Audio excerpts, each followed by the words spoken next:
Hello, welcome back to my channel. My name is Carly Stevens. I'm the author of the young adult fantasy Firian Rising, and this is English Nerd. So I'm in the middle of a series called All About a Tale of Two Cities right now. It's kind of mirroring the All About Hamlet series that I did about a year and a half ago, in that I'm going through bit by bit each part of the book and sharing the insights and things that I've learned. Basically, this is meant to help both teachers and students and fans of the book to get a lot more out of it. The idea is that you read the section ahead of time and then I just unpack it as much as I possibly can. Today we're going to be going over the last two chapters of part 1, Recalled to Life. So if you have not already gone back and watched those earlier videos, I would definitely recommend that you do so. So today it is the wine shop and the shoemaker, and there's a lot to unpack, so I'm just going to dive right in. The wine shop is set in Paris outside the Defarges wine shop, where a cask of wine has broken and fallen into the streets. It's a really famous scene that shows the deep poverty of most of the Parisians, apart from the upper class, and it gives a really good reason for why they will later revolt in the French Revolution. Even though at this point in the story it's still 1775, so they're about 10-15 years away from actually boiling over into violence. So when the wine cask spills, it's important to recognize that it's red wine and not white wine, because red wine resembles blood, and Dickens underlines that in a couple different ways. For example, he says, most obviously, that there was one tall joker so besmirched, his head more out of a long squalid bag of a nightcap than in it, who scrawled upon a wall with his finger dipped in muddy wine lees, blood. So, in case you weren't getting the connection between red wine and blood, Dickens literally tells you, and he says, the time was to come when that wine too, blood that is, would be spilled on the street stones, and when the stain of it would be read upon many there. So all of this is foreshadowing the French Revolution to come, because when the cask spills in the streets, all the people rush in and they are scraping up the wine with their fingers. They're creating these gridiron patterns. It's great detail. They're soaking it up with rags and then dripping it into their children's mouths. They're dancing. It's like a flash mob, an unplanned sort of mob. In this case, it's over something happy, but you can see how suddenly, at the drop of a hat, tons of people can come together and kind of lose it, which is obviously quite an important idea if you've read or even heard much about A Tale of Two Cities.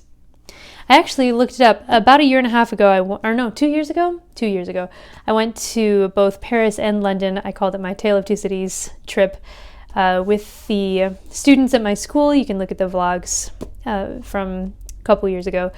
But I checked before I went. They actually do have a wine shop in the St. Antoine Quarter currently, but there was no reason for us to go, and pretty much everybody I was with was underage, so there was really no reason to go to a wine shop. But I wanted to at least take a picture of me in front of the wine shop in St. Antoine, and I would feel all Defarges and cool. So there's a famous part in the beginning of the wine shop chapter where after everything starts to kind of get cleaned up, Dickens describes the hunger that was prevalent everywhere. He says hunger was pushed out of the tall houses, hunger was patched into them, hunger was repeated in every fragment, hunger. So this relentless kind of repetition is called an anaphora, which is just that. It's a repeated word or phrase at the beginning of successive clauses, usually, or successive sentences in this case. And it's just meant to show that in case you didn't get it, he's trying to absolutely make sure we understand how bad these poor Parisians have it. So anyway, skipping over a little bit, we get to Defarge. Now, I really like Defarge. There are two Defarges, Monsieur and his wife, Madame Defarge, and I am a fan of Monsieur Defarge. I'm just going to leave that there for now, but just know that it's the case. By the way, are you appreciating that the sound isn't getting all wonky? I certainly am. So I'm going to be wearing this microphone for the foreseeable future, and you won't have to deal with my obnoxious sound modulations. So Defarge comes out. He sees the guy who wrote blood on the wall, whose name is Gaspard. And he says, this is not the time to be writing such things. Write them in your heart and wait till the time is right. So we get the sense that Defarge, the owner of the wine shop, which if you follow the analogy of the wine being the blood, makes sense, that Defarge is going to be a key figure in this coming revolution. So keep these revolutionary thoughts, Gaspard, but don't actually do anything with them. Then we see Madame Defarge, who is more famous than her husband, who is just sitting behind the counter and knitting. But she wears these clothes that suggest that she would prefer to be wealthier than she is. She wears these kind of gaudy things, these oversized earrings, this big head wrap, furs. I mean, furs. Did you see the people outside who were scraping up the wine from the ground?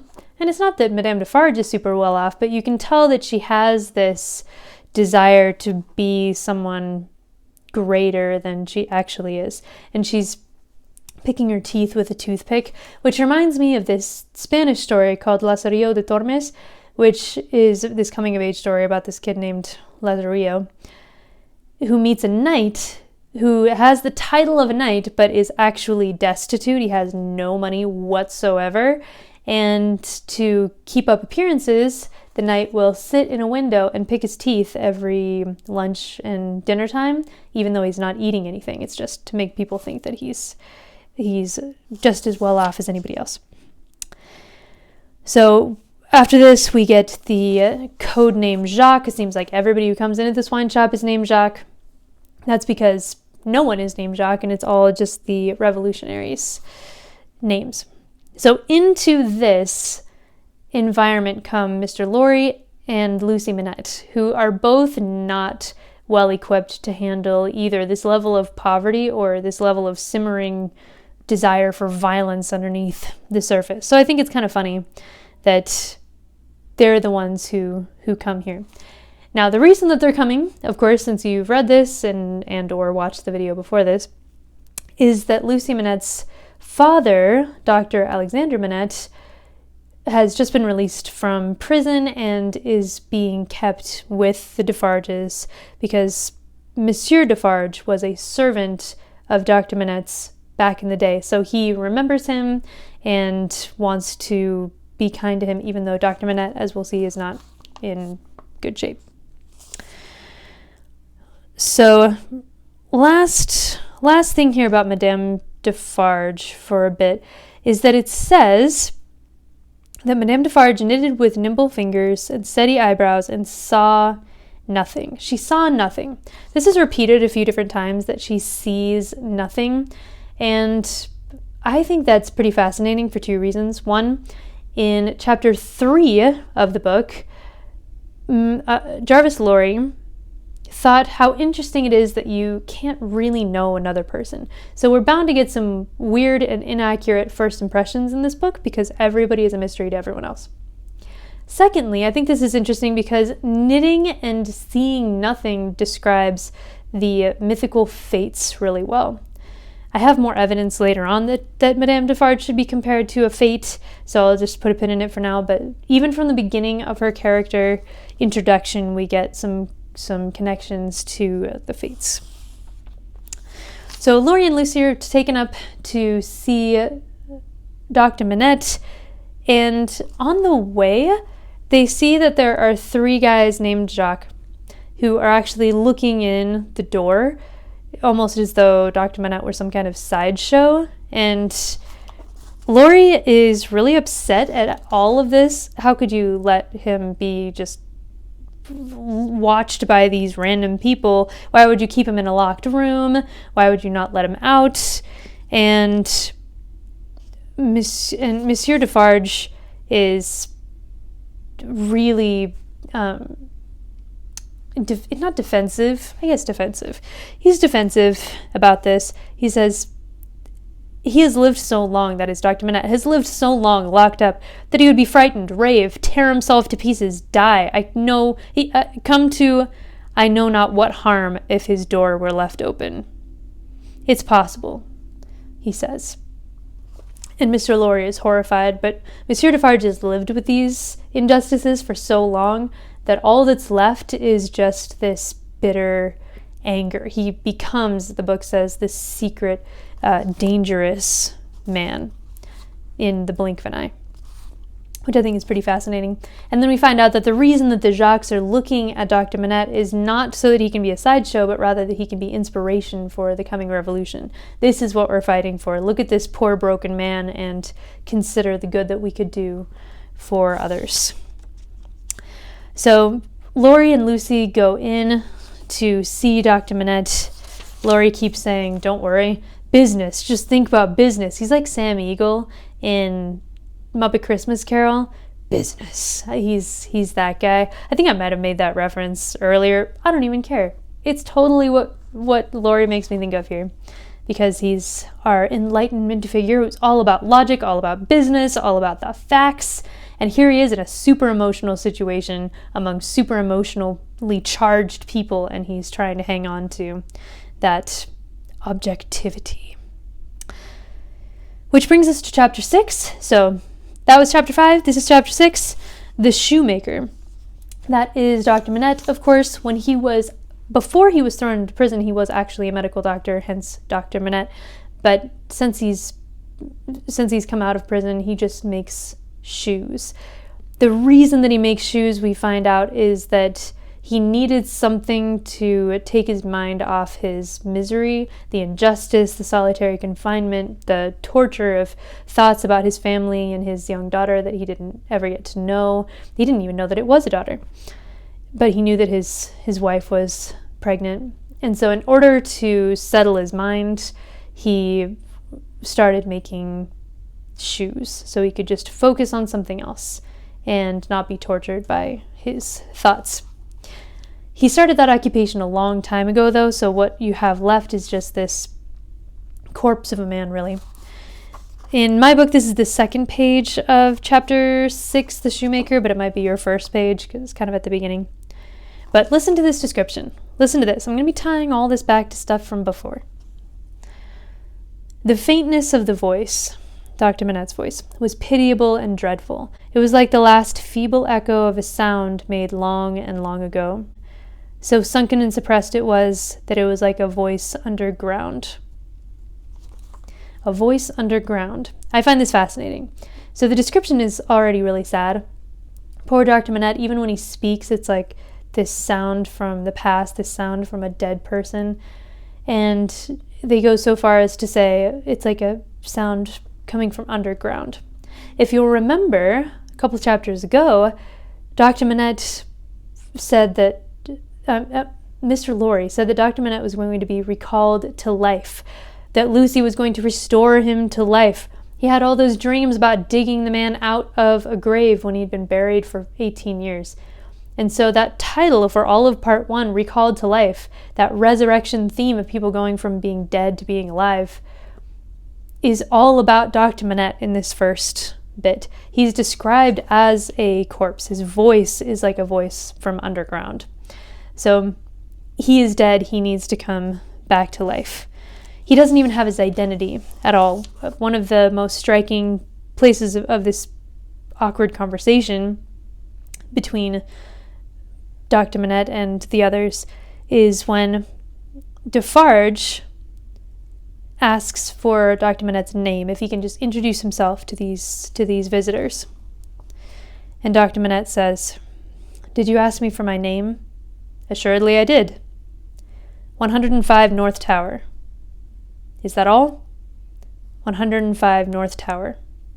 That's it. He can't even respond that his name is Dr. Manette. His identity has been so dominated by this trauma of being thrown unjustly into prison, into the Bastille specifically, which is important, that he just responds with his cell number. And that's it. That's all that's left of him, is this memory of pain. And that's what he needs to be saved from. So Lucy finally gets up the courage to go and kind of get near to him. At first she's afraid because he seems crazy and she never really knew her father, and so it's this awkward thing of where she wants to care about him, but he's so foreign to her that it's frightening. So she overcomes her inhibitions, she comes up, and Dr. Manette has a glimmer of recognition in his eye, and he's trying to put the pieces together. He recognizes something about her. Are you the jailer's daughter? Do I know you from somewhere? He starts asking her these questions. And then in this beautiful and heartbreaking moment, he takes out a necklace that he's worn apparently for a very long time, because even the string is blackened, that has a rag attached to it. And it says, he opened this, the rag that is, carefully on his knee, and it contained a very little quantity of hair, not more than 1 or 2 long golden hairs, which he had, in some old day, wound off upon his finger. He took her hair into his hand again, that's Lucy's, and looked closely at it. It is the same. How can it be? When was it? How was it? Was it you? This is just so heartbreaking. Obviously, the hair is from his wife's head. It's the exact same kind of golden hair that Lucy has. It's important that it's always called golden hair. It's never called yellow hair or blonde hair or anything else. It's always golden, which implies some value to it, right? High value.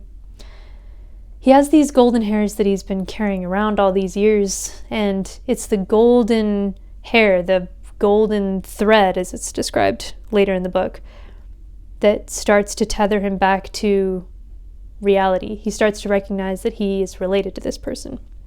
At first, he's not sure about timing and thinks that it might be his wife, but of course that can't be because it was long ago, and both of them just start crying. It's really sad, but it's beautiful because Lucy is bringing him in a way back to life. Laurie did his job. He identified him. Defarge did his job. He took care of him. And now Lucy is the one who's starting to bring him back to the land of the living and encouraging him to actually mourn for the terrible things that he's lost. That there is mourning that's worth happening in a way. So she says, if when I tell you, dearest dear, that your agony is over and that I have come here to take you from it, and then we go to England to be at peace and at rest, then weep for it. Accept these beautiful things are happening to you. So it's just a lovely human kind of moment. It's almost a pietà sort of. The description of it is almost like a pietà kind of moment, which is the statue of Mary and Christ when he's dead in the Vatican. That's where it is. So it's a really famous sort of image of this woman holding this corpse, and it's a very holy scene as well. In fact, it says that everything. So let me just give you I'll just give you the description. So Lucy talks for a while like that, just, thank God, weep for what's happening. And then it says, he had sunk in her arms, and his face dropped on her breast, a sight so touching, yet so terrible in the tremendous wrong and suffering which had gone before it, that the two beholders, that is, Defarge and Laurie, covered their faces. It's too much to bear, which I think is just as it ought to be with this situation. And not long after, Defarge says, we need to get a coach, we need to get out of here. He could be thrown back into prison any moment. We should go. And I love Laurie's reaction. I know it's not that important, but this is my channel. I can talk about what I want. So as soon as Defarge says, we need to get some post horses and carriage, that's business, said Mr. Laurie, resuming on the shortest notice his methodical manners. And if business is to be done, I had better do it. He runs off. He's like, enough with this emotion, enough with all these feelings. He's feeling them. He's a softie on the inside, we find out, but he really wants to be logical and just business reason all the time. So all those 1700s, the things that were important to people in the 1700s, you know what I'm trying to say. So they take Dr. Manette from this garret room in the Defarges and they take him down to the coach. And there are two things to notice here when he's taken into the coach. One, there's Madame Defarge, who is leaning against the doorpost, knitting and seeing nothing. But she is the first one to notice, number two, that Dr. Manette just weeps for his shoemaking kit. He can't go without it. It's like his safety blanket is the only thing that kept him as sane as he is, I guess, in prison. And so Madame Defarge runs off and gets that for him. And then she sees nothing as they go away. I like that Madame Defarge comes across as somebody who's competent, but somebody who's maybe understated, who sees more than you expect, but you really don't know much about her. It's a cool introduction to a character with Madame Defarge. And it's actually kind of a similar introduction in that particular way to the introduction of Sidney Carton in the next 3 chapters after this. He's described as seeing nothing as well, which is pretty cool. So just one last thing. I have a picture to show you. This is an illustration of the Shoemaker chapter from the original bound copy of A Tale of Two Cities. It was drawn by Phiz, P-H-I-Z, which was Dickens' illustrator, who was Dickens' illustrator for a long time, but apparently Dickens didn't really like the job he did on A Tale of Two Cities, although I think it's generally really good, because Dickens never used him again for his works. So make of that what you will. There's a lot more that could be said about these chapters, but I don't want these videos to get unbelievably longer than they already are. All right, make sure to like this if you have not done so. Subscribe for more English nerdy goodness. And next week, I will have some more Tale of Two Cities for you.